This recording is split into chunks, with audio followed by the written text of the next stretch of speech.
I can't stop now. I can't stop doing this. Dr. Julie Smith. She's a clinical psychologist with more than 3 million followers. How is she dealing with stress, pressure, burnout, overload? We're subjected to these kind of ideals. We're trying to do everything perfectly, and it's impossible. Those things that we end up doing habitually are the things that work instantly. Going to the fridge or grabbing the wine or whatever it is. And actually the things that tend to work in the long term are hardest in the moment, like sitting with it and feeling it and using skills to get yourself through it. I just love that therapy. It's great for looking at the patterns and the cycles that people tend to feel stuck in their relationship. And it's incredible how life-changing that can be for people. Without further ado, I'm Stephen Bartlett, and this is The Diary of a CEO. I hope nobody's listening, but if you are, then please keep this to yourself. Could you do me a quick favor if you're listening to this? Please hit the follow or subscribe button. It helps more than you know, and we invite subscribers in every month to watch the show in person. Dr. Julie Smith. I had some time to read as much as I could about your story, and with a lot of my guests, there's often tons of backstory online about their personal lives, their upbringing, their childhood. That didn't seem to be the case with you.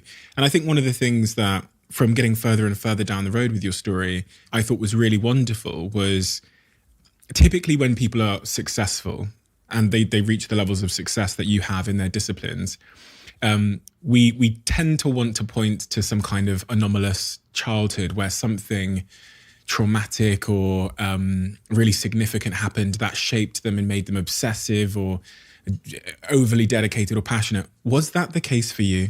What was your childhood like? Tell me. No, there's no sort of major trauma that triggered my kind of mission to do any of this, or even, I had a few questions recently about, why I was even interested in psychology. And actually, I've always been fascinated by people, by humans, and I read a lot as a child, but actually everything I read was about normal people in normal life situations and sort of development of how people become who they are. And that's always fascinated me.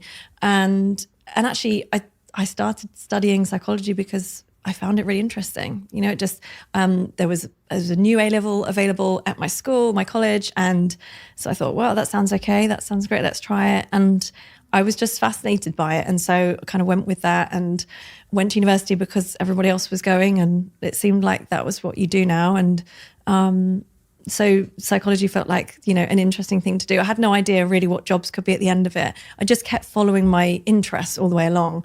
And actually, when people ask me advice about, careers and finding your passion and all those things, that's the only advice I give people really is, follow your interest, do the thing that excites you or that inspires you. And you don't have to have this, epiphany moment that transforms your life and makes you passionate about doing what it is you're doing. If you follow your interests, you're much more likely to end up somewhere in a job that you love. Having done this podcast for quite some time now, it's almost a bit of a psychological, I don't know, it's almost a bit of a psychological journey with each guest, but sometimes it also feels like therapy. And I'm starting to learn more and more about humans generally, the more and more of them that I get to speak to, especially because I tend to be speaking to people that are considered to be anomalies. In your experience, having understood the nature of the human mind and how we think and how trauma and all of these things and mood and decision making are all intertwined together, what have you learned just more broadly and generally about the nature of human beings and how we come to be the way that we are? I know that's a big question, but it's one of the ones that I actually, I'll tell you what I've learned, okay, because then maybe that will give you a bit of an indication as to what I'm referring to here. One of the things I thought before I started doing this podcast and speaking to people a lot was I thought we were all just so fundamentally different. And I thought that my job would be to find out all the ways that all these successful people are different. But I think over time, I've actually learned the opposite, that fundamentally humans are quite predictable in terms of how, if you poke it like this, typically like X, Y, or Z will happen. Yeah, I think there is a sense of predictability, isn't there? And certainly you would go with that in terms of the sort of work that I do and working in therapy. There are certain patterns that can be predicted. And that's where, your models of therapy develop, because you can predict that if certain things are happening, then it might develop into this pattern. But actually, while there is predictability, people will always surprise you as well. So, even as I work with people one-to-one in therapy, no two people are ever the same. And you can never assume anything because, everybody has that unique story and the unique set of experiences that they've been through and their unique set of coping strategies and how they'll then get through that. So I think predictability to a degree, but never assume anything because people will surprise you. And how did a clinical therapist like yourself, you know what question I'm going to ask you, find their way onto TikTok? You've got millions and millions and millions of followers on there. Yeah. It's not, we were saying before we started recording, TikTok is typically a place that you assume 16-year-old kids to be dancing. You don't assume clinical psychologists to be giving mental health advice.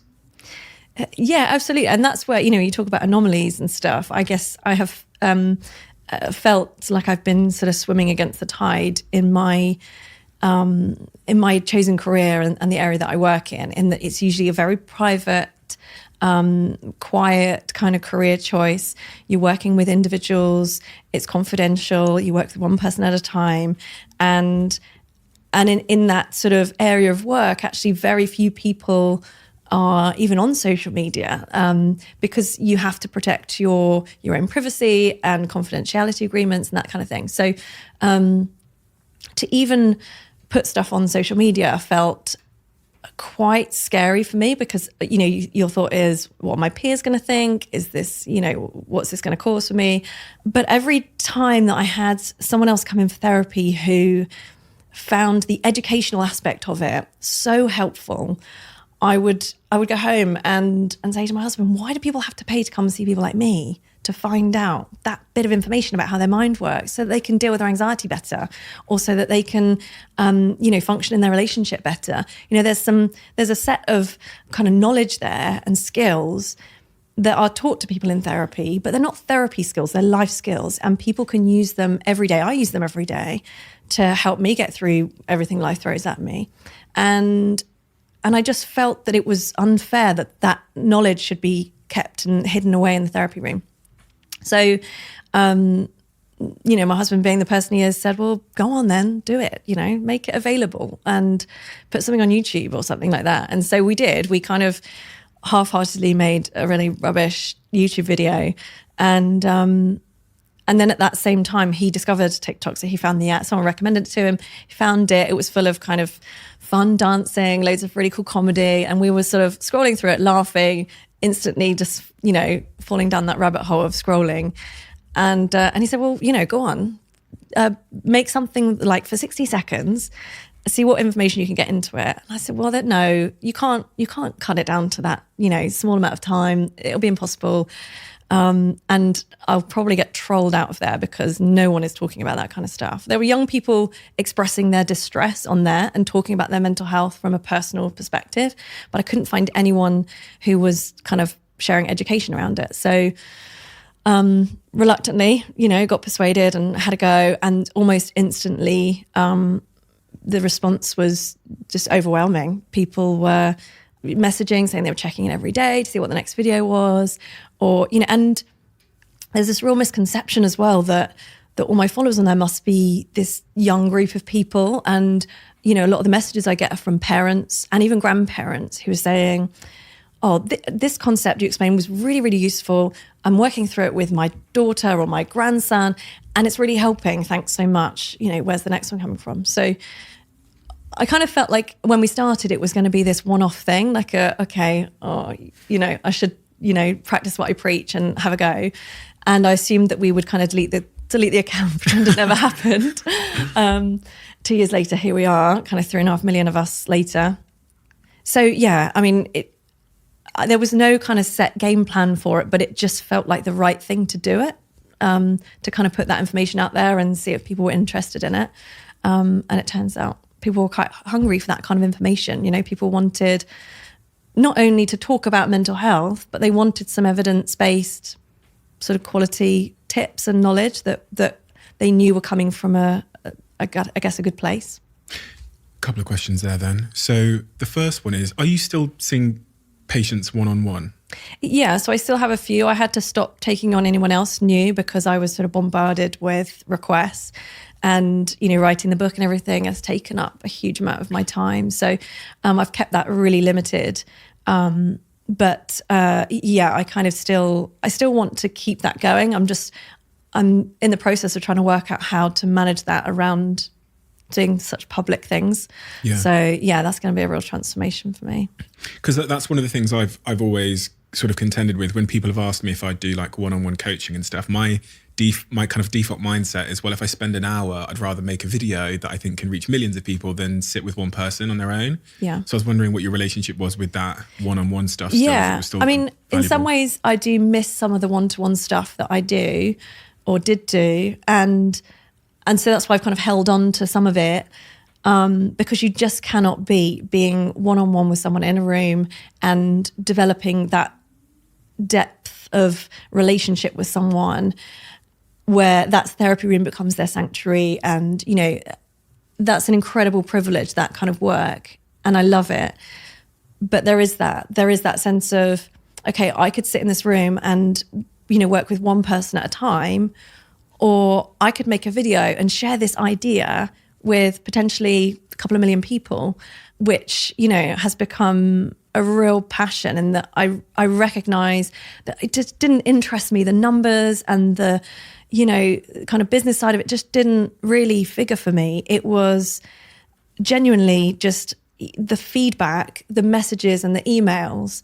I was going through them and the thought was, I can't stop now. I can't stop doing this. So people are checking in every day to see what the next video is, or asking for specific topics because they're genuinely struggling with something.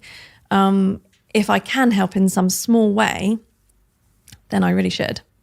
So in terms of that feedback that you're getting from social media, I've come to learn that it's not all great. As in, I'm not saying the feedback isn't all great, but the general like stress and pressure and expectation and constant feedback can be detrimental in many ways as well. Talk to me about your relationship with having millions and millions of people that can message you at any time, letting you know whatever they're thinking, and how you process that. Yeah, do you know, it's been really tough for me actually, because I'm naturally a very... people following probably wouldn't believe this. I bounce around in my videos like anything, but I'm actually a very introverted, shy person. My ideal day is kind of at home alone with a book probably. And so, the idea of being public and being seen by people was not a comfortable one. It's something that I kind of endured for the cause, if you see what I mean, for the idea of, oh, this could help someone who's in need. So that's something I've had to work through and do a lot of kind of practicing what I preach, being uncomfortable for the sake of something that I value or that I believe in.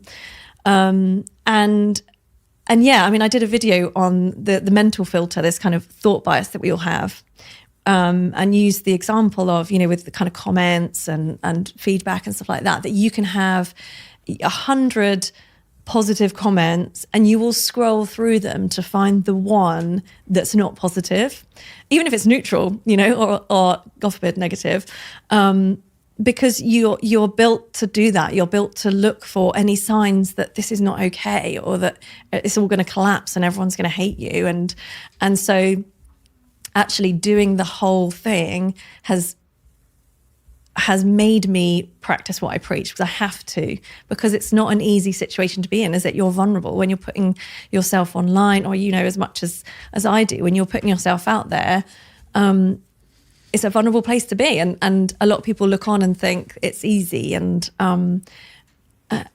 it's really not. No, I have a newfound respect for everyone who kind of, is brave enough to do that.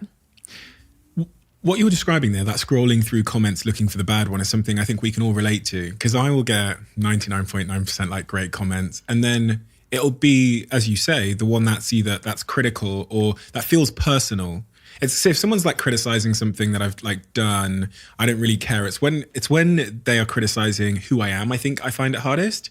And so I wanted to understand why that was, and I started doing some reading and some writing about this topic and understanding the nature, if we go back in our history as humans, of rejection and what that used to mean when I was a human, the idea of being like kicked out of my tribe. Yeah. and the threat that would put me under if I was removed from my tribe, and this idea of rejection. And really, like, a lot of rejection, this is kind of what I came to the conclusion of. When someone says something like that, it's almost like, for me, it feels like a threat of rejection, a threat of being expelled from the tribe or whatever. Obviously not. Obviously, that is not the truth. But deep within me somewhere, that desire to fit in and be accepted by the tribe is still there. So having millions of people being able to give me feedback, and some of them seemingly rejecting me from the tribe or saying that I don't fit or whatever, is difficult. Yeah. Is that like, that's a lot of words, but does that make any sense? Yeah, because the feeling comes before the rational thought about it. So, your body has that reaction before you're able to consider that, this isn't your only community, or this isn't your family, or people that are sort of you're dependent on, and that kind of thing. So I think the feeling will always be there, and it's always difficult, isn't it? But then you can override that with what comes next. So it's not about never having that feeling. And I hate it when people kind of say online, just stop caring what everybody thinks. And that is impossible, because you're built to care what people think of you. And you probably wouldn't function in a society that well if you didn't care what anybody thought of you. It's about how you then manage it. So when those thoughts come along about, a negative comment, it's what do you do next with what comes up? So yeah, it's really about how you kind of respond to the thoughts that come up after. And is it in those moments of rejection, is it really like the story we tell ourselves about what that rejection means to us? I'm thinking now more broadly about romantic rejection. I'm dating someone, she says, you're dumped. Like, the harm surely isn't in the separation. Surely, for me, it's always felt like, I got to the point where I realized that it was more Steve's subconscious brain is telling himself he's a scumbag and not beautiful and not smart because of this rejection. Is that really where the harm is done? Like that self-inflicted self-story? Yeah. So, I mean, rejection is difficult for everybody, isn't it? But certainly if rejection taps into what we call a kind of core belief. So if someone grew up with a core belief around being unlovable, for example, because maybe their parents were inconsistent in their care, for example. So they and you don't think about these beliefs consciously all the time. They're not at the forefront of your thought processes, but they will influence how you feel, and they'll influence how you behave and the choices that you make. So what happens is when we have a core belief that is a sort of damaging one or detrimental one, we develop sort of rules for living around that help us to keep it at bay. So it might be, if I can just be the perfect business owner and the perfect boyfriend and the perfect dad, then no one will reject me and everything will be okay. And so you set yourself these rules for living that if, at some point, inevitably, you break, or there's signs that you're not going to be able to keep up with them. And what that does is when there's signs that you're not going to keep up with those rules for living, it kind of triggers that core belief to come to the forefront. And that's when you get that rush of kind of psychological distress, because it's a distressing thing to believe about yourself. And so that's when it can cause people real problems, when that sort of damaging core belief is being triggered on a regular basis, for example, maybe because it's a turbulent relationship or whatever the situation is. And that's when you can work not only on the present stuff, but on the core beliefs and looking at how those are playing out in relationships. And how do you get to the heart of understanding what your core beliefs are? Because I went through life and I think I got to about 24 years old without being in a relationship. And when I asked myself what my core beliefs were as it relates to relationships, I realized that they were heavily shaped by watching my parents' like toxic relationship and this belief that relationships were prison. I thought my dad was in prison for my entire childhood. That's what I thought. I thought he was trapped in prison because he was in a relationship with my mother, because they were very argumentative, shall we say. Yeah. So it wasn't until I was 24, and I think because of journaling and writing and really this podcast, that I was able to realize that I even thought that. And I was having this like avoidant behavioral pattern where the minute I would pursue someone romantically and the minute they would accept my advances, I would run for the hills and try and dissuade them out of being in a relationship with me. And I had no idea that core belief was in the back of my control center of my mind. Yeah, absolutely. And there's a really fascinating therapy called CAT therapy, actually. So it's cognitive analytic therapy, just CAT for short. But that's just a fascinating therapy where it looks at the relationships that you have when you're younger. So when you're growing up with parents or siblings or family, and in those relationships, you learn how to behave in the world, right? You learn about, who I am, what to expect from other people, and what to expect from the world at large. And then you develop kind of survival strategies or coping strategies for example, in a difficult relationship like that. You learn how to cope with that, and you have these kind of safety behaviors. And as you grow up, you're in a different situation, right? You're not dependent on parents and stuff like that. But those survival strategies or those safety behaviors continue, and they get played out in your adult relationships. And I just love that therapy. It's great for looking at the patterns and the cycles that people tend to feel stuck in their relationships, and how that reflects those early life experiences that are essentially outdated coping strategies. But it's really difficult. If something's been a lifetime of habit, you can't just break that by telling yourself to do that. So it takes time and it takes practice, and you literally kind of map out the cycle so that you learn to sort of acknowledge it in hindsight, first of all. So you say, okay, last week that happened, and yeah, I went around the cycle. And then eventually you've done that enough that you start to recognize it when you're in it. So as you're about to do something, you think, hang on a minute, I know what this is predictable. I know what I'm doing. And in that moment, you then get this chance. This is the beauty of kind of awareness, is you then get this chance to choose whether you go with it. And sometimes you will, and you'll go around the cycle again. And sometimes you'll do this other thing that you've already worked out you need to do, and you break the cycle. And then you get the benefits of that. And so it's this really kind of long process of sometimes going around the cycle again, and then sometimes breaking it and finding this new life that you can create in your relationships and stuff like that. So, and it's incredible how life-changing that can be for people. If someone can't afford to go to CAT therapy or whatever, is there a way at home or within their own life that they can sort of achieve the same outcome? I think, I don't think it's a replacement for it, but I think definitely things like journaling and reflecting on experiences and trying to look at patterns of behavior. So, I always find that, I don't know, when I'm with my boyfriend, we argue about this after I do this. And then you can literally sort of work it out on paper, just writing things down. What happened, then what happened next, then what happened next? How did I feel? How do I think they felt? How did then I feel when they said that? And you're really kind of just going through it. But keep doing that. Just doing it once won't necessarily open up everything. But when you keep doing it, you can work out patterns and the themes. And then when you start to get, a sort of knowledge of that cycle, you can then, begin to look at what's different. But sometimes it's really difficult to just know how to break the cycle. Sometimes that's a really difficult part of therapy for people, is working out, well, where can you break that cycle? Where can you exit and do something different? And what is that different thing? Because if you knew, right, you would just do it. So it's not easy. And I think, maybe that's another book to write, isn't it? It's talking about that relationship stuff, because it's so important to people. And sometimes having good friendships and people that you trust to talk through these things with can help to give you that other perspective, kind of fact checking some of your own, because when you're in it, it's so hard to see the wood for the trees, isn't it?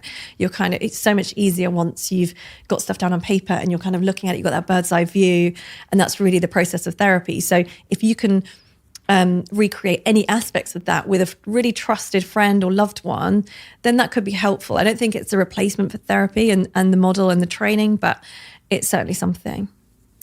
When you grow a big platform very quickly, there's a lot of other sort of, I guess, psychological things to contend with. One of them is imposter syndrome. Yeah. One of them is the claim, which will be leveled at you, I'm sure, that you got lucky. How do you deal and contend with all of these thoughts? I'd say lucky's pretty hard work, isn't it? You probably know that. Yeah. And, there's an element of that. I think, there's probably a timing thing for me in that, this huge pandemic started and lots of people were at home tapping into new social media platforms they hadn't before. I think it's been uncomfortable all the way along. I think why? Because it's been new and it's very public, and that's way out of my comfort zone. I hadn't,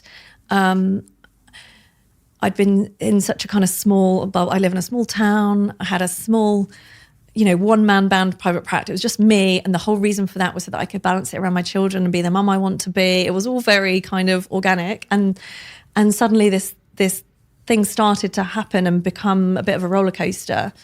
How does it feel to know that the more successful you become at what you do, the more public you're going to become, to the point where you might be in the Daily Mail every week? And do you know what? I've had quite a few moments. I've not even really told anyone this, but I've had quite a few moments along the way where I've really, really questioned, do I even want this?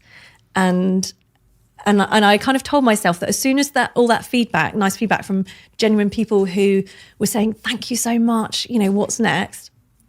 I was kind of waiting for that to stop so that I could stop because it's really not been easy. I've got 3 small children, and it's really, really important to me to be present for them. So I wanted to keep it as balanced as I could, which has been nearly impossible. So I was getting up at like 5 a.m. to make videos for TikTok in the dark before my kids got up and stuff like that. And it's not been, an easy ride. And so it's kind of, it's been hard work.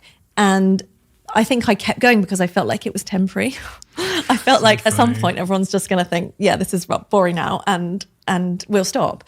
And we would have helped a few people, and that would be great. I mean, maybe you could advise me on that, because I'm asking you live you that, because right? I'm literally going through the same thing, which is this realization that I've had more recently, especially with the success of the podcast and joining Dragon's Den, that and then like there was a really critical piece written about me the other day, and it's like totally baseless, but it basically implies that my last company was like Guantanamo Bay or something.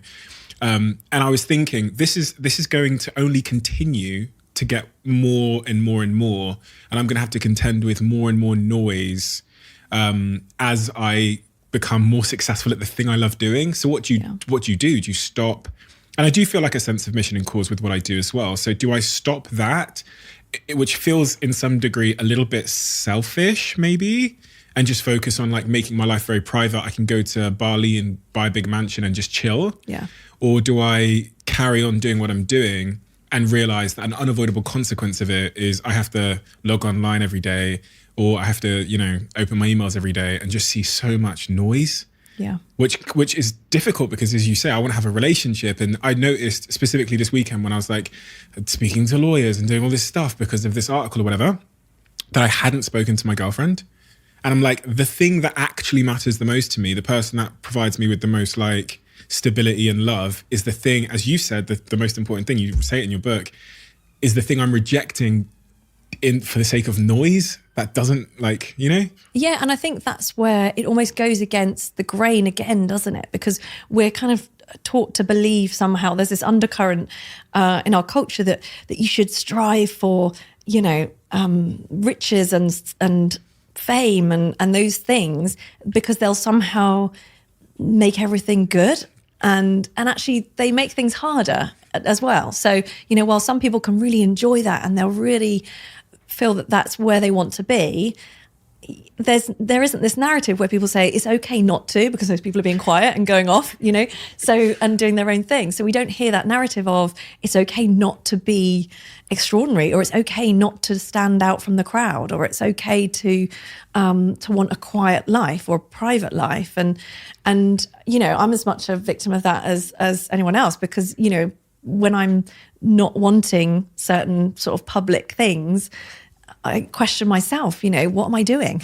Is this right? And it's often, about your own values, isn't it? And how you want to live. And I guess all the time that you're questioning that and reflecting on it and making choices, none of them have to be permanent. There's this idea that, if I don't take that opportunity, it's all over. It's probably not. Yeah. So, you can kind of play around with it, can't you? You could probably have, 6 months off to go and hide away somewhere on an island, and you could come back and experience public life again, so that you could almost, work out what is it that I like and want about each one, and how can I create a balance for me.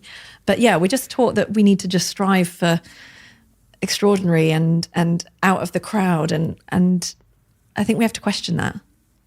Where are you at the moment on this topic in terms of deciding, how much of how much attention and this audience you're building, you want to build versus the privacy and the family and the things that are so clearly much more intrinsically aligned with your values?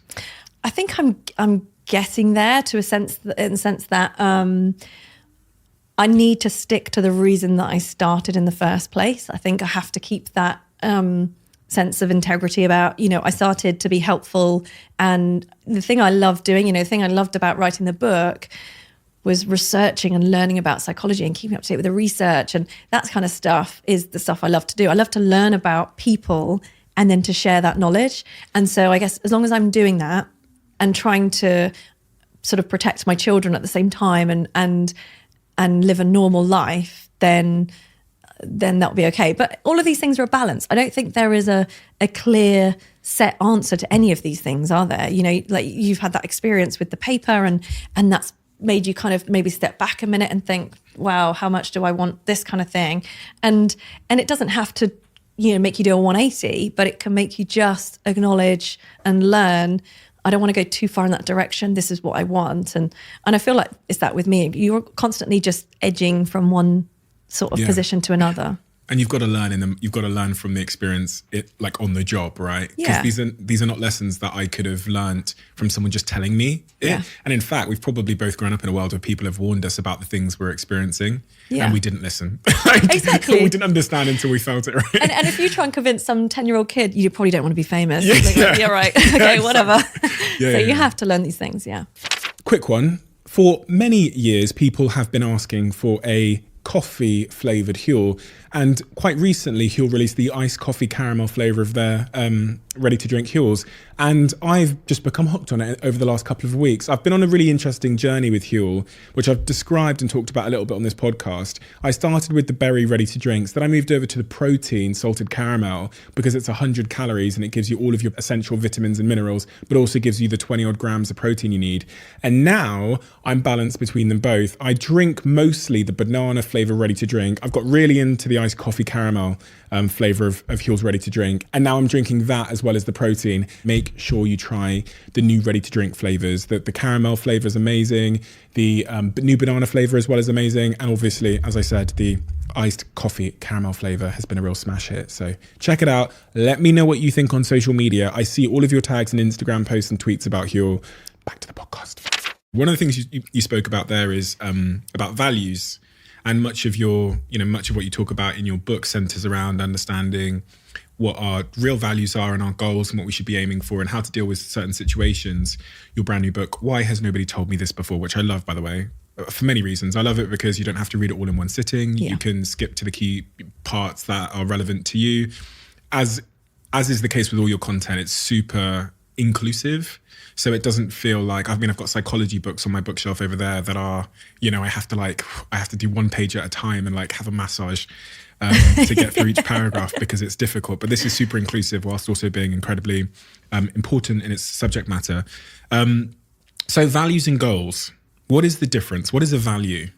Sure. So the way I would talk about sort of values and goals in therapy is really around a goal is something that once you achieve it, once you get there, it's done. So, your goal might be to get through your exams. Okay, exams are over, you passed, done. A value doesn't finish or end. It's a pathway. If you imagine your life as a journey, for example, it's a path that extends the whole of your life. And it's something that you choose to always stay close to when you can. And I think, life will always take you in different directions. So sometimes life will pull you away from a particular value, but it's really about always evaluating and knowing where that path is so that you can pull back in that direction. So for example, when your career starts to take over because it's so busy and then you think, oh, I haven't spoken to my girlfriend all week. That's you going, that path's too far away now. I'm pulling back. I need to head back in this direction because this is important to me. And so it's a kind of, winding path where you're sometimes you're pulling away from it and sometimes you're going back towards it. And something that I included in the book was these sort of little values check-ins that I would do and we do in therapy where we look at, okay, just look at the different areas of your life. It doesn't have to be rocket science, doesn't have to be really kind of airy-fairy. It's looking at, okay, what's important to you in your life? You might have family, intimate relationships, health, creativity, lifelong learning, career, contribution, those kind of things. And then you could literally kind of split it up into boxes and put in each box words, what's really crucial is it's not what happens to you. It's not what you want to happen to you. It's how you want to respond to things, how you want to be in that area of your life, what kind of person you want to be. So let's say you were looking at your, romantic relationships. What kind of boyfriend do I actually want to be? What kind of partner do I want to be? What do I want to represent to that person? And how do I want to come at difficulties? How do I want to sort of respond to problems that we face and that kind of thing? So it's all looking at the attitude that you bring to that situation in your life or that area of your life. And you might come up with words that then kind of resonate, or, maybe, I don't know, maybe in your work life, maybe enthusiasm is a word that you just hold close to you, and that becomes one of your values. And so you can then, and sort of exercise that's in the book is you can almost rate, okay, how important is it to me to be enthusiastic in my work? Maybe it's 10 out of 10. That's really, really important to me. And on that same scale, then how much do I feel like I'm living in line with that this week or today? 2 out of 10. I'm pretty tired. Can't even bother today. This job's really boring today, or whatever. And so what you've done there is you've opened up a discrepancy between, okay, this is really important to you, but you're not living in line with it. Why? What's going on? Not in a way that you can then be really self-critical, but as a tool to say, yeah, my girlfriend's really important to me, but I haven't seen her for 4 weeks. Why? What's stopping me from jumping on a plane right now? Okay, let's do that. And then, when you start to do those things and you're coming back towards your value, the sort of rating for how much you're living in line with it would go up. And so doing that kind of exercise is really just a long-winded way of saying you can look at what's important to you. You can just do a really quick measure up of how much am I living in line with it, and what areas of my life do I need to pay attention to because I'm not living in line with it. So it can be kind of quite simple and a fairly quick exercise, really. I was actually watching a video last night, and there was a guy on YouTube. I don't know how I managed to stumble across it. The video had like 2,000 views. This is not anybody would know. But he was sat in his car, and I found it really fascinating because I don't know whether I should say this or not.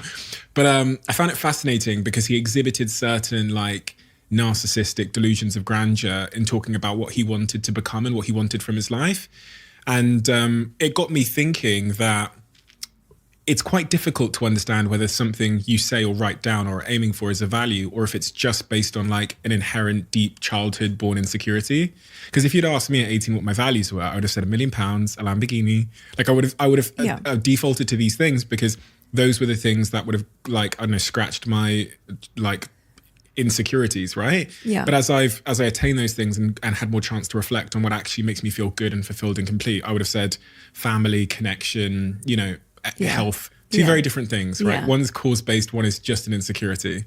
So how do we know the difference? And you don't, right? Because, you and it's always a horrible answer, isn't it? But maybe you had that aspiration when you were younger and you went with it because it's all you knew at the time. And then you learnt some, you became more wise, and your values shifted slightly. And that's the thing. That's why I talk about doing sort of quite regular values check-ins, because depending on your life, stage and what you're doing, your circumstances, your values will change. My values transformed when I had children, and probably sort of flipped them upside down really. And that's okay. I could never have known that would be, I couldn't have prioritized my children before they were there anyway, and for example, you might not have been able to know that you would feel differently now. Back then at that age, you didn't have the capacity to do that. You hadn't had the life experience. So it's okay. There isn't this sense of, there is this right path, and if you get on it at 17, you'll be all right. The whole process is a learning process. So it's okay to change direction. It's okay to discover, this is not where I want to be, but I've learned something. Here we go. Let's change direction. Let's go in this direction. And now I've got the knowledge of where I don't want to be. Speaking of changing direction then, a lot of what's written about how we change direction is you've got to make this like big grand decision in your life. And then today you've got to go in that direction, as if it was like a 90-degree turn. And this can be quite terrifying for a lot of people because it's not easy to do. You talk about this in the book. You talk about habits and things like that and how we make change in our life. What have you learned in your experience as a clinical psychologist about how people do actually make meaningful change in direction in their life? I think something I've learned is that big, meaningful change is not made drastically and quickly. Sustainable change is made carefully, and there's this process of, it's not just action. There is a lot of kind of reflection, and then there's a bit of action, then there's a bit more reflection of like, we tried that, how was it? Do we need to change direction? We keep moving. So it's a kind of bit by bit by bit, but we greatly underestimate how powerful and sustainable that can be when we do it bit by bit and develop habits, for example, and constantly reevaluate and check in on which direction we want to go in. So I think something that I've learned, and certainly actually in my NHS work, for example, the type of work that I was doing, it took time. If someone's really poorly and there's a lot to work through, that takes a long time, and that's okay. That's kind of how we work. It takes time to heal and things like that. So I think I learned to sort of acknowledge that not everything has to be done yesterday. You also talk a lot about in your book about how we can turn bad days into not so bad days, I guess. And this relationship, which I find really fascinating, between the decisions we make, our mood, and our like actions and behavior, and how they're all like fundamentally linked. And I was thinking, I remember when I was writing my book, having a particular moment where I was in like a not a good mood.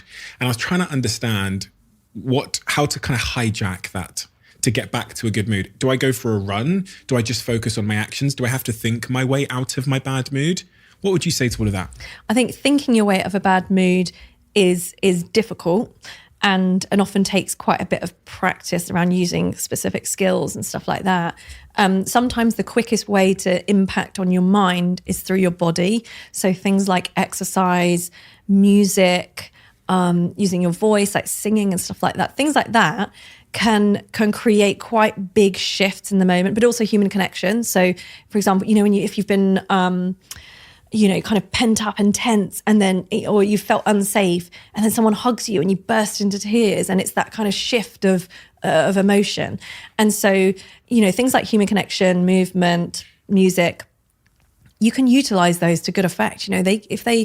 Different people are different. And so, one thing will work for one person and something different will work for someone else. I don't know.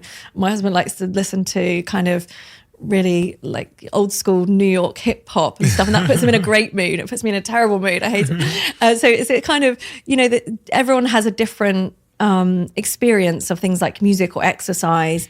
But if you can understand your own experience, what works for you, then definitely then utilize those to create even small shifts in the moment, because a small shift can just change direction, and then other things can help to kind of move it forward. What about sleep?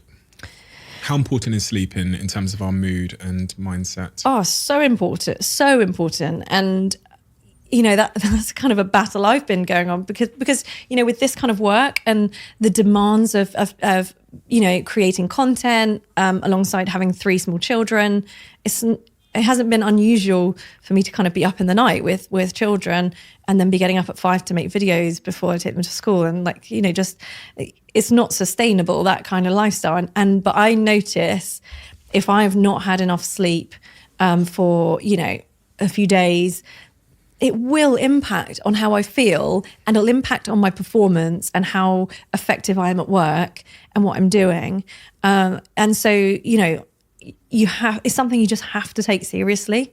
I think, and something that, I don't know, in our culture, there's this kind of shift towards, what's the saying? Like you sleep when you die and all that rubbish, that kind of, well, you will die sooner if you don't sleep. So, let's weigh this up. So it's one of those things. It feels like when there's more to be done than can be done, it's so tempting all the time to ditch on that bit of extra sleep that would be good for you. But I think it's something that we all have to just always remind ourselves. You got to come back to it, and you got to you've got to give your body what it needs. Do you feel like you've got that balance now? I think it's always a tightrope, isn't it? You know, like you something will happen and there'll be a late night or an early morning and that shifts again and there's no recovery because, you know, children are waking up early and stuff.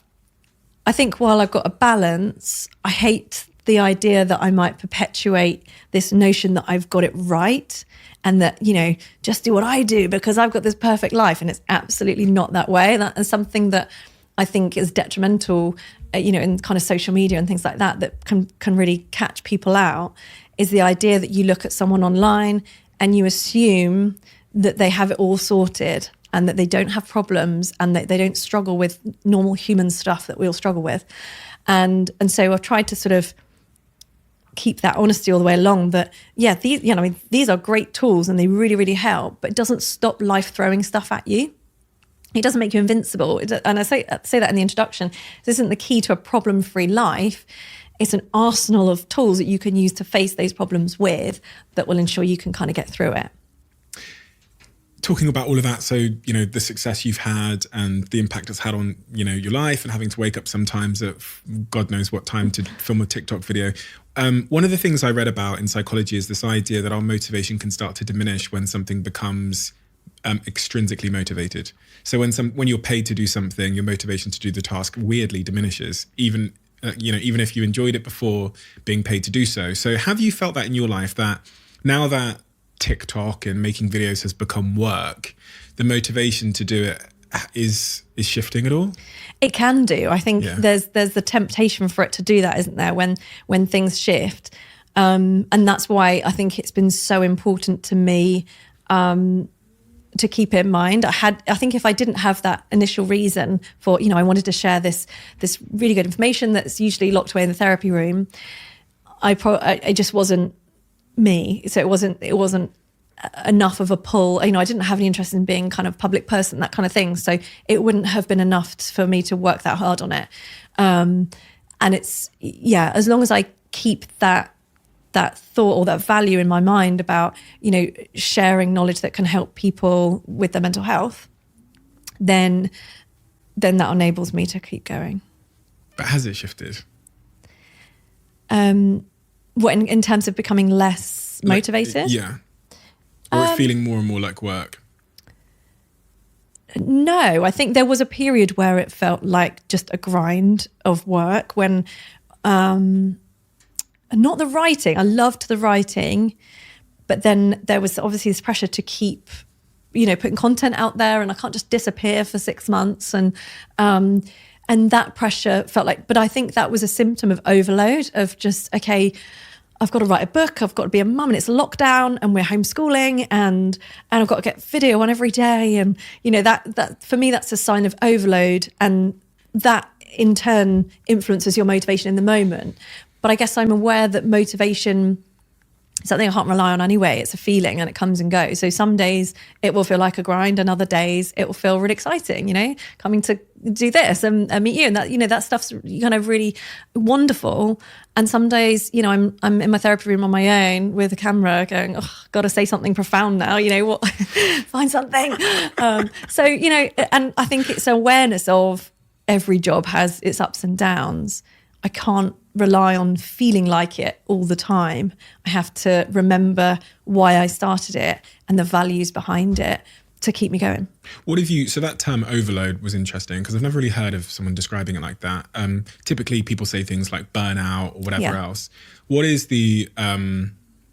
I guess the cause and or the cure for people that are feeling overloaded? Because I guarantee you, like 95% plus of people listening to this now, especially in the world we live in, will be feeling some sense of relative subjective overload in their lives, including me. Yeah, and I think we're subjected to these kind of ideals of everything, aren't we? And, you know, for parents, there's this kind of all of these images about what it means to be the ideal parent, depending on what kind of content you're consuming.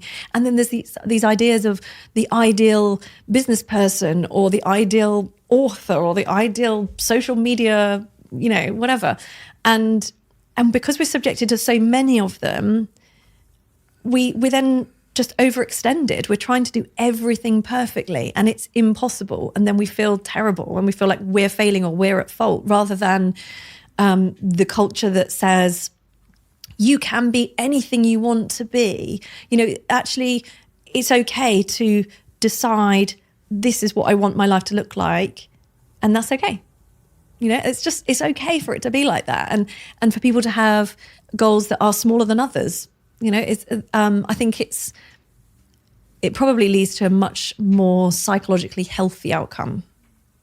I kind of bring that back to a point that I mentioned earlier, and I'm probably just asking this for my own interest, but theoretically you're heading in the direction of maybe having 20, 30, 40 million followers. Yeah, I don't know. And then the demands on your time are going to be, people are going to be offering you your own TV show, and they're going to be asking you to write 7 books on a 7-book deal, and everyone's going to want you on Loose Women and ITV's Good Morning. You know, all of these, it's going to be constant. So how are you going to navigate all of that? Probably call you and say, Stephen, what am I going to do? Advise me. I honestly don't know. And because that is the direction of travel you're going in, right? You're producing more and more content, which is going to grow your audience even more. Your book's a smash hit, 4 times #1 Sunday Times bestseller. You're going in that direction. Yeah. And I guess, in all honesty, my barometer is always my family, so my children, and I will only ever do as much as I can do while I'm being the mum I want to be, I think. And I won't always get that right. And I haven't. Along the way, there have been times when I thought, no, this is too much. I need to pull back and things like that. So I think, yeah, that's my kind of center point, really, because that is, you know, where my core values lie. And that's the most important role I have as far as I'm concerned. And so I guess I will always use that as the baseline. You know, is this going to have a detrimental effect on my family or not? And what can I do within that? Yeah. And that's kind of a values filter, I guess. Yeah. In many respects. These feelings we have, these emotions we have, I've always contended with, and I think society has a role to play in telling us how to manage the emotions we feel when we go through life. You know, on one hand, you have this sentiment where it's like, kind of just shrug it off, ignore it, keep going, which doesn't seem to be possible with like deep emotions. It actually seems to be that you're just compartmentalizing it in the back room and it's going to erode your brain from subconsciously. And the other one is that, you know, the other narrative we hear is to, when you feel strong emotions, to really like embrace them and to like, but that feels like it can be a bit too consuming, that I might not get out of bed in the morning if I really sit and wallow in my emotions. So what is the balance of embracing emotions or kind of shrugging them off and ignoring them? Yeah. And it's quite sort of complex work when you look at sort of what happens in the therapy room. You know, there are people who, when they experience emotion, it's quite unsafe for them because the coping strategies that they've had throughout life have been unsafe or dangerous ones. And so, you know, we'll never kind of advise people to just, you know, open the floodgates and allow everything in. It's very sort of careful and there's a process of gearing people up with the tools. And I often talk to people about this when they're thinking about going to something like a trauma therapy, right? So while that involves going over the trauma, no decent therapist would ever get you to do that without first gearing you up with the tools to be able to cope with the emotion that comes up. So for anyone who feels like they, for example, kind of shut down emotionally and sort of block it out, you want to open up gradually to things and open up gradually to emotions that feel maybe less dangerous or less sort of overwhelming in small ways, in supported ways as well, so that you know you can manage it and it's not going to completely be overbearing. So, but I guess on a kind of day-to-day level, lots of people don't even recognize that they're blocking. They just recognize that whenever they've done something at work that's embarrassing and they feel awful, they just go home and crack open the fridge and they're just looking for anything. Or maybe it's go on Netflix for like 6 hours and block out the world, or gaming, or whatever it is. And so often it's hidden in the behavior. People will say, yeah, I'm fine with emotion, but I smoke 50 a day. And, you know, it's a kind of, you know, what, that's so true. What's the function of this and that and the other? And it's always about looking at it with curiosity, not judgment, but curiosity. Why am I doing that? What's the function of that? What's it doing for me? And often it'll be some level of safety around something that's uncomfortable, But it's really key that there's no judgment there, because it's something that we all do. It's human. And that's because our brains are so brilliant at taking over for us and doing something very quickly that we need to make things better. To make us comfortable, to feel comfortable in some way, even if it's some destructive medication or something. On that, on that point of, we have a behavioral response to some stress or emotion we're feeling and maybe not confronting. I think I did that a lot. When people used to ask me how I dealt with running this big global business, 700 employees around the world, when times got really tough, I mean, on the worst days where there was no money in the bank and payday was today, those kind of days, I think I used to say on interviews and stuff that I used to come up with all this nonsense about how I dealt with it and how I coped with it. But in hindsight, one of the things I came to learn was the only times I ever got sick or my skin ever got bad were on 2 days after that, those really high stress moments.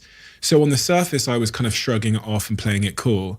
But my body, as the famous book goes, held the score. My body would tell me, even if my conscious mind wouldn't admit it, my body would tell me. And then even more recently, I've noticed that in certain situations where I'm pretending everything is fine, I'll notice maybe my eating habits or my other habits get a little bit more extreme and out of control.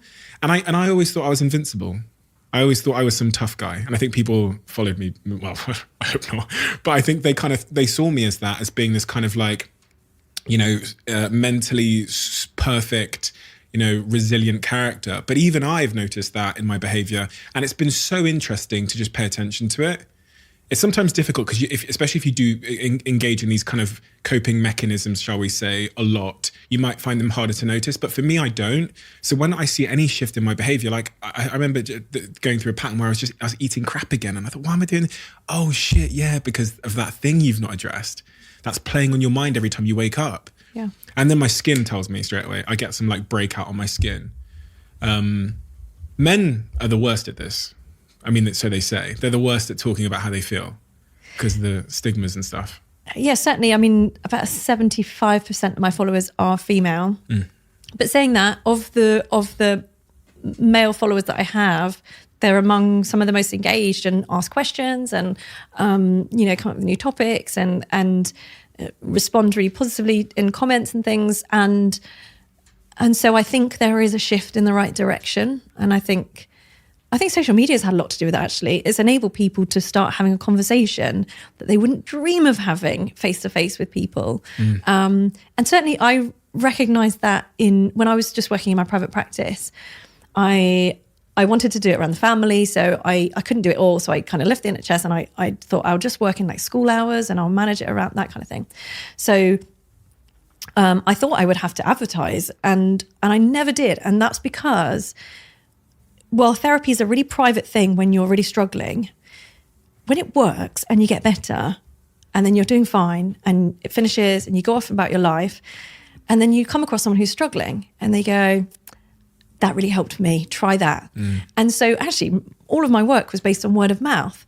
And I think that's happening more and more, that people, once they struggle, work out a way to get through it, then believe in the tools that they learnt, whatever they were, they're willing to share that. And because they don't want to see other people go through the same thing. And I think that's a bit of the shift of that stigma, that people are going, oh yeah, I went through that or something similar.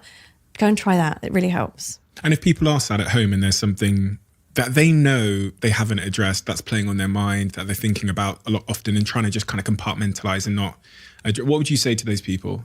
Because, they might be seeing the behavioral symptoms of not addressing that thing. What would you, how do we get it out of the back room and prevent it from causing us behavioral self-harm? Well, I guess, some people will go to therapy because they'll have access to that. Others won't even consider it or have access to it for whatever reason. And I think whatever the situation, human contact and human connection is everything. If you can find someone that you trust to talk to, and even, let's say, worst case scenario, you don't have anyone you can trust to talk to, or you feel so awful about this particular situation that you can't bear to talk to anyone, write it down. Just use words, use art, whatever it is, try and get to grips with what could possibly be going on here. Start reflecting on experiences, not with judgment, but just looking at what's happening, what happens here, what happens before that, what leads up to it. That's a lot of what happens in therapy, actually, is, people come in with a feeling, I felt this awful thing.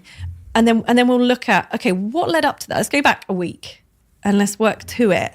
And what made you vulnerable to that? And then equally, what came after? What did you do? Did it make things worse? Did it help? A lot of those things that we end up doing habitually are the things that work instantly, and they're addictive because they work instantly, right? It's going to the fridge or grabbing the wine or whatever it is that they're addictive because they give us instant relief, but in the long term, they keep us stuck. So they're the things that then get us in that cycle of the next time you have that feeling, you feel even more need for that safety behavior or that blocking behavior because it worked so quickly last time. And actually the things that tend to work in the long term are hardest in the moment, like sitting with it and feeling it and using skills to get yourself through it. So it's not an easy ride. Depressed you now. Okay. I was expecting the 30-second hack to the 30-second secret. That's what this title is going to be of this video. It's going to be the 30-second secret to get yourself out of any bad situation, and everyone will click it and they'll realize that there's a lot of nuance. Another thing that I get asked all the time, and I'm sure you get asked about all the time, and something you wrote about in chapter 19 of your book, is this topic of confidence. It seems to be at the very heart and core of a lot of issues we have in our lives, the lack of confidence. Yeah. But also it seems to be the cause of a lot of good things that happen to us if we have confidence. So people always ask me when I do Q&As and stuff, they say, how do you build confidence? And there was this really lovely quote in your book that I really, really resonated with, that said, confidence cannot grow if we are never willing to be without it. So when people ask you that question, Dr. Julie Smith, what do you say? How do you build your confidence? Yeah, so I did a video on this recently, actually, where I don't know what we were thinking, but we used kind of balloons with a tube that went between the balloons. And it had this idea that if one of those balloons was confidence and the other one was vulnerability, if you're only ever willing to be with your confidence, so if you're only ever willing to be in the situations where you feel confident, then it can't grow. It can't sort of grow beyond that. Let's say in the pandemic, being at home, you're confident at home, you feel comfortable at home, but being outside, you feel vulnerable. And so it's really hard to go to the supermarket, and it's really hard to go out to a bar with friends now. And if you're not willing to be without that confident feeling that you have when you're at home, then your confidence can't grow. It's not going to grow sitting at home. And that's where in therapy we talk about, the most important stuff is the stuff you do in between sessions in your real life. And so for anyone, I often say to people, if there's something that you really want to master, but it makes you nervous, do it as much as you possibly can in manageable doses, because the thing that you do every day will become your comfort zone. So it will gradually become easier, or you'll become more confident at your ability to do it. But the way that your brain works is through repetition. So the more you do something, the more your brain will get better at automating it for you. You talk about that same sort of the importance of repetition as it relates to anxiety as well. And I guess maybe this is the answer to the question we were asking at the start about how to deal with all of this noise. Maybe it's just doing more of it. Yeah. Maybe because it's getting used to the feedback and what it means and what it says about us and how to cope with it. You build up coping strategies for it over time, don't you? The more you do it. It's probably a mix of that and making clear choices based on your values rather than your feelings about how much of it you want to have. How important is it to make decisions not based on how you feel right now? It's okay to do that sometimes, right? We all do it because we're human. But what happens is a lot of people will come to therapy when they've lost touch with their values for some reason. Maybe life has sort of pulled them in a different direction and they're not totally aware of that. They're just aware that everything just feels kind of meaningless, or I just feel lost and I'm not sure why I don't feel the way I want to. And often when we act based on how we want to feel now or how we don't want to feel now, that's that short-term stuff that will keep us stuck in the long term. Whereas if you act based on values, you can live a life of meaning. It won't always be comfortable, but it will mean something to you. And I guess when you're in the storm of a situation, the emotional storm of, I don't know, you've just found out that you've been cheated on or something's happened, and you fall into that red, haze of just rage and jealousy, whatever it might be. The question, I guess, from what you said, we should be asking ourselves is like, what are my values, and how do I behave in line with my deeply held values in this situation, irrespective of the fact emotion is telling me to go and run over that person with my car? Yeah, absolutely. Emotions get such a bad rap, don't they? Because they kind of, we're talking about things like jealousy, and people say, I just could never get jealous because it's an awful emotion or something like that. And actually, the emotion isn't the thing to judge. The emotion is information. It's your brain's best guess at what might be going on around you. And your brain sometimes gets it right and sometimes gets it wrong. And it's your job to work that out. And so to look at emotion with curiosity, like, wow, I'm feeling really envious. What's that about? How can I work around this and work that out? And how do I want to then respond to that? If I look back on this really difficult moment in a year's time and I feel proud of how I dealt with it, how would I need to deal with it to feel that way? Not easy to do in the moment, because these moments happen quite quickly sometimes. And that's okay to make mistakes and then move on. That's probably a different subject. But the emotions get judged. But if we can look at emotions with curiosity instead, which is a lot of what happens in therapy, actually, is being able to notice whatever's in the room, sitting with it, looking at it with curiosity rather than judgment. That's one of the things I've come to learn from doing this podcast is this idea that we are not our thoughts. And in fact, we can hold them out in front of us and analyze them for validity, but we don't have to directly associate or identify with all of our thoughts, because I think we all go through life believing that the things that are being said in our minds are us saying them and are a reflection of exactly who we are. And that's incredibly dangerous, especially in high emotional situations, right? Yeah, it causes people loads of problems when we think that the thoughts that pop into our heads say something about who we are, or that we chose them in some way, and that's where this whole kind of, there's a lot of stuff online, isn't there, about only positive vibes and only think positive thoughts, and if you do that, you're setting yourself up to feel like a failure, because it's not the way the human mind works, and thoughts will pop into your head, and that's your brain offering up ideas, opinions, judgments, narratives, memories, all that kind of thing, and it's what you do next with it. And that's where people can really struggle with intrusive thoughts, for example. So they'll have a thought that feels bizarre to them or feels aversive in some way, and then judge themselves for having had the thought and try desperately not to have it again. And when you try not to have a thought, you're already having it, because you think, don't think about whatever it is. And so, you're just setting yourself up to fail if you're trying to control what thoughts come into your head. But if you allow them all to be there, and then you choose consciously what to do with them next, or how much time to spend with each one, then it's closer to winning. This is a two-part question, but have you found that people who have lower self-esteem have a more unhealthy relationship with failure? And then my second question to that is, how does one go about building their self-esteem? Is it evidence? Is it evidence-based, our self-esteem? Even if the evidence is wrong, is it based on subjective evidence that we've acquired from our experiences? Well, there's been a lot more controversy around the idea of self-esteem more recently in the field, and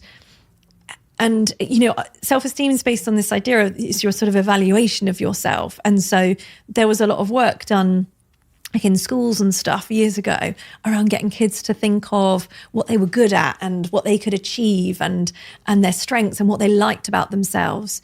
And high self-esteem can be lovely in that sense, but it's not always useful, depending on what situation you're in. So it's not necessarily useful to think, I'm great in a situation where I'm not doing great. You have to be honest with yourself. And so for me, a much more helpful way of looking at it is to look at it in terms of self-compassion. So your self-esteem can be low, but that doesn't mean that the story's over and things are awful for you. If you can have low self-esteem, and if you then treat yourself with compassion, you're essentially doing what's best for you. my kids are young, but let's say I had, teenage kids, and one of them wasn't doing well in school, and so didn't want to get up for school in the morning because they felt like they were just, a failure at school. So maybe their self-esteem around school was low. If we went with that, then we would say, okay, well, let's leave school then. Let's have a day off. Let's go with, let's indulge this. Whereas self-compassion, or showing compassion to someone in that way, would mean, okay, what's the best thing in this scenario? So what's going to be most helpful to you in your future in this? Is probably working out what's going wrong and getting to school and tackling the problem, right? So yeah, self-esteem can be a sort of tricky subject, really, and that people put a lot into it, but it's one part of a bigger equation, I think. Mm-hmm. I guess it kind of links back to the point about confidence, which is our self-esteem based on a bunch of evidence we've kind of collected from our experiences about the world? So I might have low self-esteem as it relates to going on dates because of some childhood rejections or whatever. And I took that as evidence that I am unattractive, and I've held that as part of my self-story for the last 15 years, for example. I used to think, as you talk a lot about in your book, that as many people do, and as a lot of books have kind of promoted, that you could kind of just wake up in the morning and look yourself in the mirror and say, I am a rock star, I'm going to be a millionaire, da, da, da, you are beautiful, you love yourself, and you could walk out into your day and just be that person. But so clearly, and you'll know this from your experience, many years of helping people, that it just doesn't work. And I can say that something to someone, they can read my quote on Instagram, and I just absolutely know it's never going to work, because there's some kind of evidence that they've accumulated over their life that is way stronger and opposes nice fluffy words. Yeah. Obviously words provide very little evidence for anything other than a prompt. I don't know.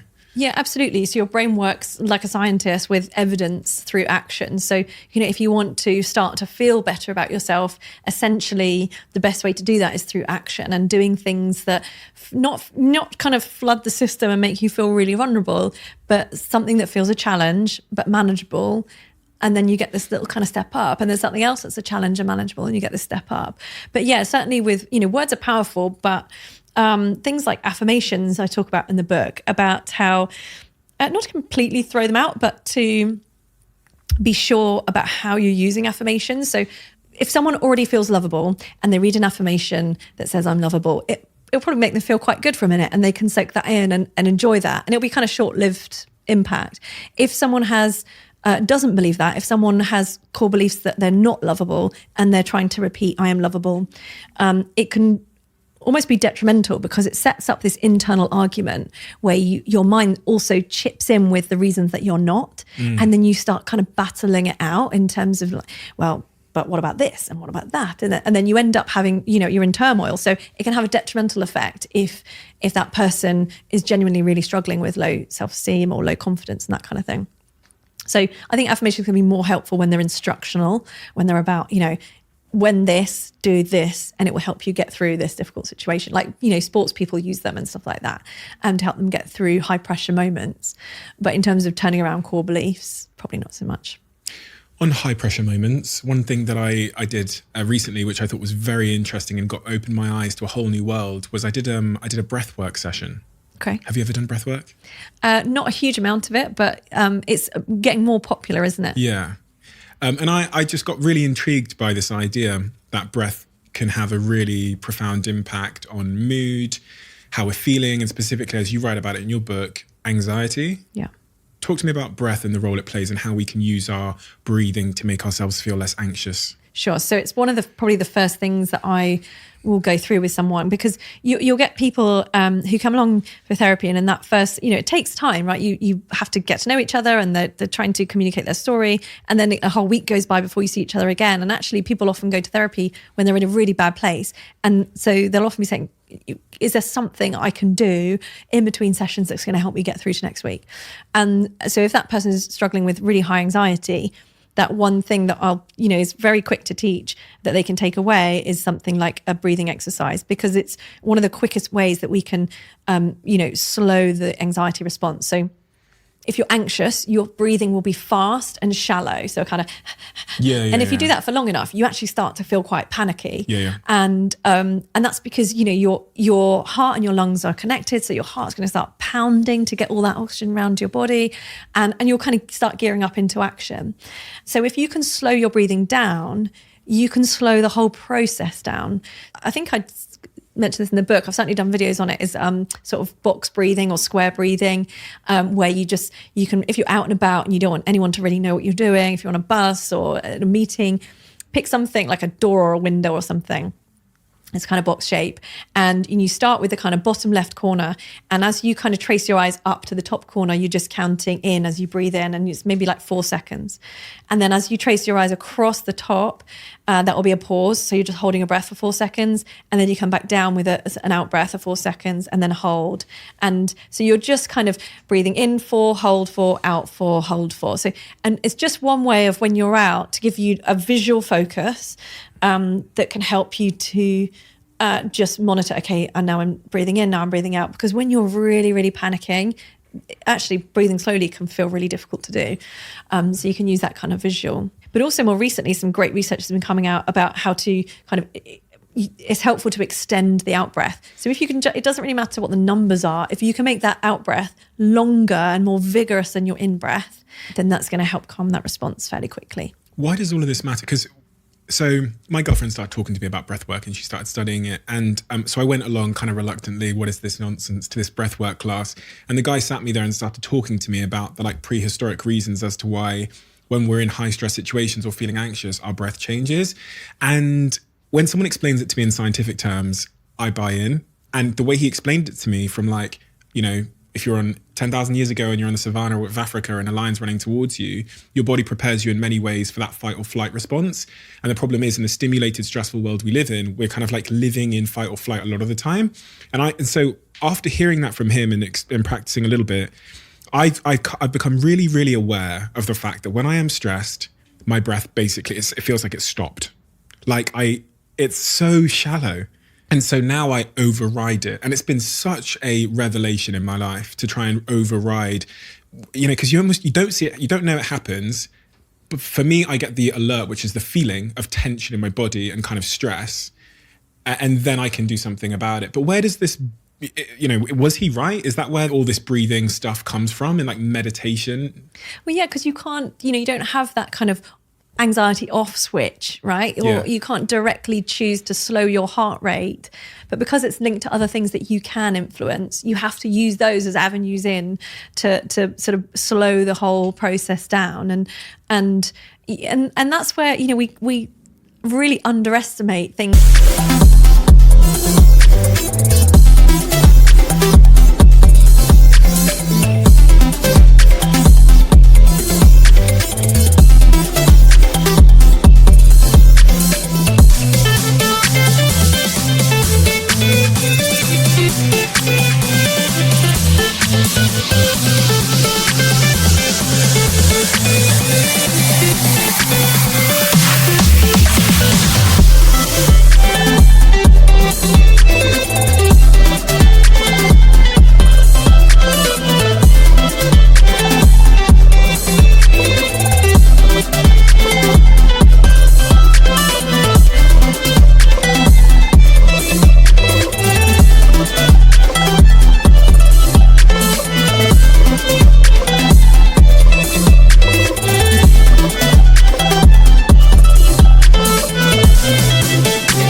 breath work and slow breathing because they seem too simple. Yeah. And, like we want something complex or, I want to pay for it. Yeah, exactly. And then we can kind of believe in it. Yeah. And actually we have the power to do some of these things that make such a difference. And that's really where this whole thing grew out of was, people saying to me in therapy, why on earth has nobody told me this before? This is not rocket science and it's changing everything. And this is brilliant. I want to tell everyone. I want to, and actually it's a lot of the messages I get is people saying, I've told my nan, I've told my auntie, and we're all doing it together. Thank you so much. This is really, but sometimes they are just really simple things that you then don't forget. And once you've got that tool, you've got it then forever. No one can take that from you. That's why I wanted to talk about it a lot, is because it's had a big impact on how I feel in those high stress moments. And I just wish someone had said that to me earlier. You're right. We're searching for complex solutions to these feelings we have in life.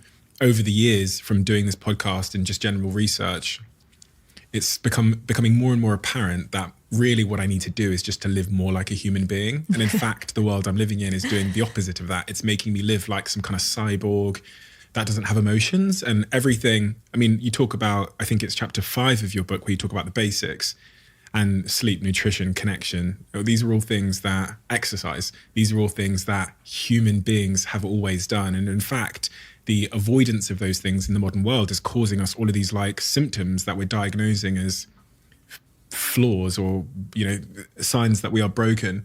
And I have a chapter in my book which is called just the journey back to human.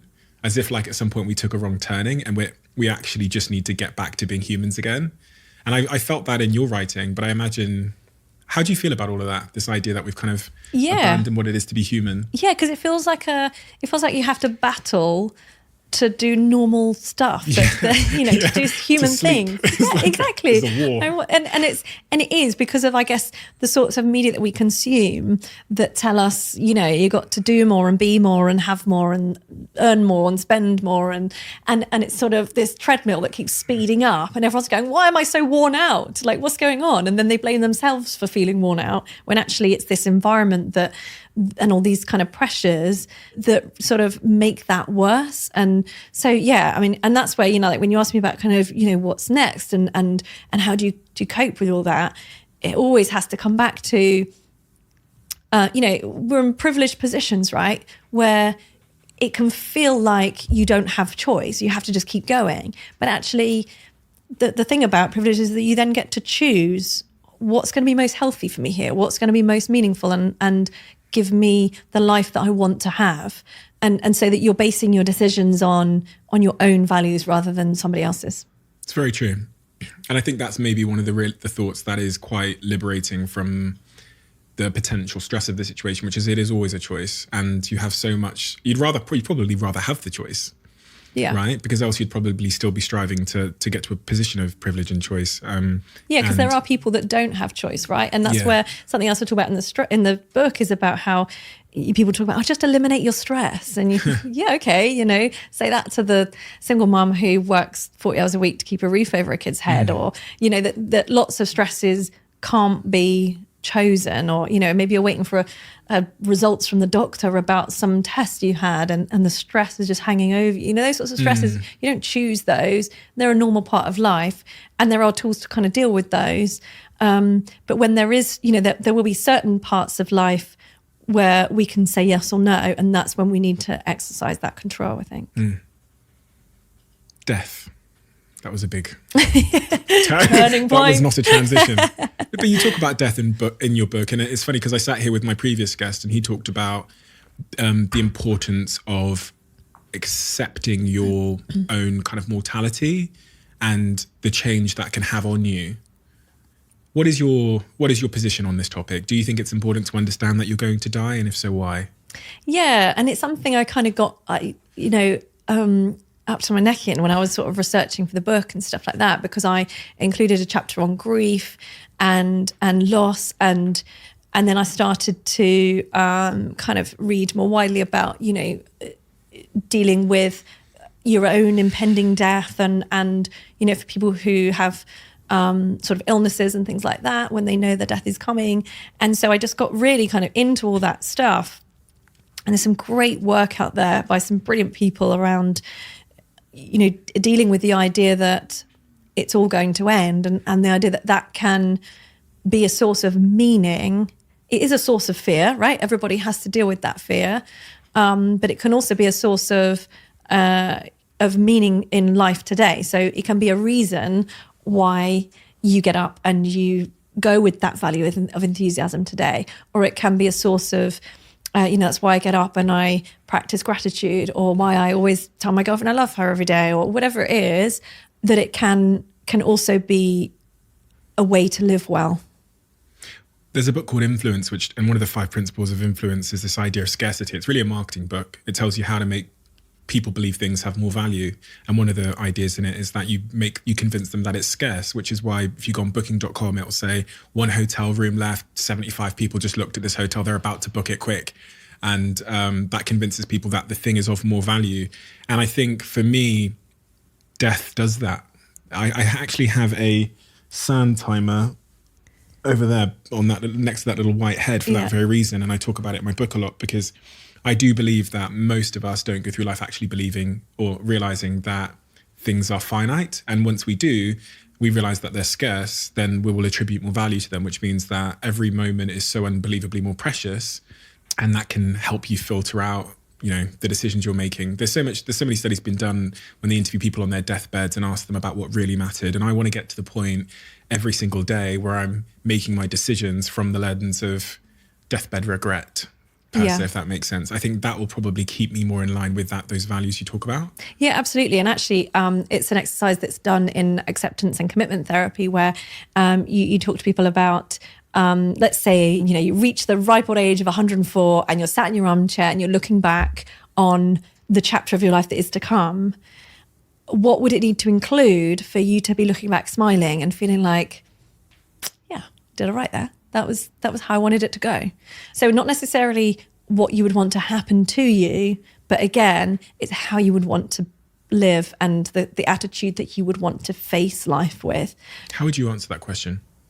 Me personally, if I can touch people's lives with something that's positive in a world where your life can be touched by so many things that aren't positive, while at the same time still being the parent that I want to be and being present in my children's lives and being a positive impact for them, gearing them up for their own adventures, then they'll be pretty pleased with that.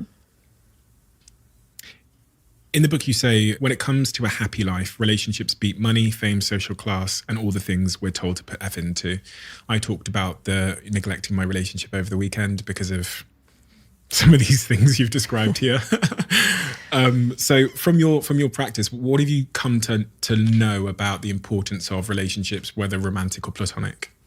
I don't think there is a therapy session I've ever conducted without coming to relationships at some point. It is the fabric of us, isn't it? It's what we kind of live for in many ways, and that's why I included it in the section around meaningful life, because I touch on it, and it's such a huge subject that you could write reams and reams of books on relationships, because they feel so complex sometimes, don't they? Right? We're constantly making mistakes and not getting it right, and having to sort of reevaluate and shift, and no one, again, it's one of those things, no one gives you a manual for it. And yet when it's going right, life feels incredible. And when they're going wrong, everything feels like it's falling apart. And so, I think it's an area certainly that I want to move into more and more, because I see the value of it, and I see how it just makes all the difference for so many people. Human connection is our sort of inbuilt stress resilience mechanism, if you like. So you've only got to, if you're feeling something, if you're feeling high in stress, for example, and you have a good quality human connection or contact with someone, changes the way that your body deals with that stress. I mean, that's no tablet. That's nothing. It's how we're built, and we're supposed to live in groups together and look after each other, and even in our kind of very individualist society where it makes us value other things and pulls us away, we have to keep reminding ourselves of what it means to be a human being, I think. Although life doesn't give you a manual for how to navigate a relationship, social media at least sets an expectation of how a relationship should be, specifically a romantic relationship. And this causes a lot of problems, right? So we don't get the manual, but we get this expectation. Yeah, perfect all the time, right? And you talk about this, and there's a section in your book about the relationship myths, which I was reading through. And the two that I really wanted to touch on was the first one you kind of alluded to there, which is love shouldn't be hard. And in my current relationship, we ended up actually breaking up because we encountered an issue. And I don't think the world at my very, very naive age of 24, I think at the time, told me that relationships had issues. I'd only ever seen from social media perfection. So the minute my relationship was good but challenging, I thought it was disposable, right? Because social media has made perfect look so normal. Yeah. And the second one is, which I find really interesting, and people find this one quite controversial, which is this idea that you don't always need to be together. Me and my girlfriend are very, very good. Like, we're very, very comfortable with each other, to the point that, and people will find this a bit shocking, if we go away somewhere, like we go to another country, we will often have separate bedrooms. And because she will have her own space where she sets up all of her stuff. She likes to meditate and put her crystals out and all of this stuff. And I'll have my own room, my own bedroom, and then we'll sleep in the same bed, but we have our own space. And also, even if we go on holiday for a month, I might say to her halfway through the holiday, babe, I'm going to go in that direction for 5 days. I'll see you then. I'll see you in 5 days' time. And we've got to a point where we're really comfortable with that. But I can't think of another relationship I've been in where any of those things would have been greeted with anything but like anger or like, what? You know what I mean? Yeah. And I think sometimes that response from people comes out of our insecurity about what's right, because nobody sort of talks about these things, or they haven't historically. And so nobody really knows if the way they're having their relationship is the same as anybody else. And are we getting it right or wrong? And so often there can be these knee-jerk reactions from people about, that doesn't sound good because that's not what I know to be true. And you know, then it becomes, you know, diversity, it becomes sort of difficult for people to handle then, doesn't it? If your experience is different to mine, then am I wrong? And people get really kind of upset about that. And this probably is destroying more relationships than we know, this social fake expectation of how it should be going for you. Whereas, in fact, much of what I read about in your book, and even this idea of having more words to describe how you feel, treating these things in a non-binary way, but just like reflecting on how do I feel? Not has he ticked the box of sending me roses today, but how do I feel? Yeah. This seems to be a much better way to navigate through life. Yeah, absolutely. And going with what you're dealing with at that point, rather than the world says we should be having dinner tonight and you should be buying me 10 roses. Therefore, we're getting this really wrong if it's not happening. And there can be all manner of reasons why that might not be the case at any one point. And that's okay, isn't it? But yeah, it's looking at, if I'm not feeling loved, is it just about because I've set a standard and I've applied some standard to this other person that they're not fulfilling? Or am I feeling unloved generally? You know, is this the sort of last straw type thing, that there's a build-up of resentment because I haven't been expressing my needs, and then Valentine's Day feels like the valid time to do that because everybody else gets roses. You know, it's kind of it's a difficult one. And how in your work, how often do you see that the relationships we have with others are just a reflection of the relationship we have with ourselves? Yeah, I mean, hugely. It can be really difficult when people, for example, when people become depressed and their relationship with themselves becomes very poor, and, you know, they're talking to themselves in a poor way, they believe awful things about themselves, it can become really difficult for them then to sustain or manage their relationships in a positive way. Because they don't feel worthy of that relationship, for example. I don't know so much about, you know, people say, don't love anyone else until you love yourself and stuff like that, because again, it's this kind of standard, isn't it? Of like, I've got to be so okay with myself before I'm allowed to have a partner. life doesn't work like that. We all work on it for years, right? And there are times when it's really pushed to the brink and you're tested, or your relationship with yourself deteriorates because something's happened, and that's okay to go through that journey, and you can go through it with someone else. But yeah, I mean, if you're struggling with you, then it's likely that you're also going to be struggling in your relationship, which then has a knock-on effect to you again. So it's sort of a bit of a cycle. We go through life, especially because you're on this, you're doing a lot of media at the moment because of your book, and you're having to do a lot of interviews. And one of my guests one day wrote a really profound question in the diary. We get all of our guests to write a question in the diary for the next guest. And they wrote a really interesting question, which I always like to ask guests now, and ask them to give me the total honesty in the answer, which is, are you happy? Yes. Some of the time. And I would say that because there's this idea that happiness is either there or it's not. It's constant. Like, some people have it and some people don't. It's a feeling like anything else. And sometimes I'm really happy. Sometimes I'm ecstatic. Other times I feel really sad or frightened or stressed. And that's okay. Generally, I'm happy with the setup of my life, and positive things are happening, and thank God, all of my children are healthy and safe and all of those things. So yeah, I'm pretty grateful for my lot at the moment. But I wouldn't say, I've found the secret to happiness and then that is a constant and here I go. I know life's going to be a roller coaster because it is for everybody. And there will be times when I'm knocked back and I don't feel happy. And I know that I'll have my own back when that time comes. Okay, the question. Okay, I think I understand it because they've underlined one of the words. So the word that they've underlined, I'm going to emphasize. Okay. What would you do differently if you didn't have to do anything? If I didn't have to do anything, I'd probably spend more time at the beach. That sounds bizarre, but I love being outdoors with the kids. I love being at the beach with them, on the coast or in the forest with the dog. And I would probably do more of that. I think just being outside and letting the kids be kids with, hitting trees with sticks and kicking stones and just the fun stuff. Probably do a bit more of that. What's stopping you doing that now? That they all have to go to school and we have to go to work, and they got skills to learn and clubs to attend, and it's the kind of normal life stuff that you get busy with, which is still just as meaningful. But I think if there was a week off of school and clubs and stuff like that, then that's where we'd go to, I think.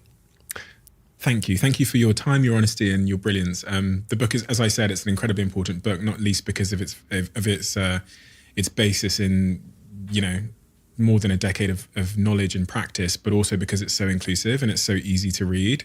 And I know it's going to help a ton of people, especially people that don't like or are intimidated by the prospect, like me, of sitting down and having to read 700 pages or whatever in one sitting. A book that you can nip into and nip out of over time is so holiday worthy and so travel worthy, which is pretty much where I read all of my books. So thank you for writing such a brilliant book. Thank you for being such a brilliant person. And although I know it's challenging at times, I would just reiterate the fact that you are helping many, many, many more people than you'll ever get to know or meet. And I think that's a very important cause that you're serving. So thank you. Thank you so much. And thanks for having me. It's an absolute privilege to come and talk with you. And I can have a list of my own questions for you. So that's for another day. But thank you. Thank you.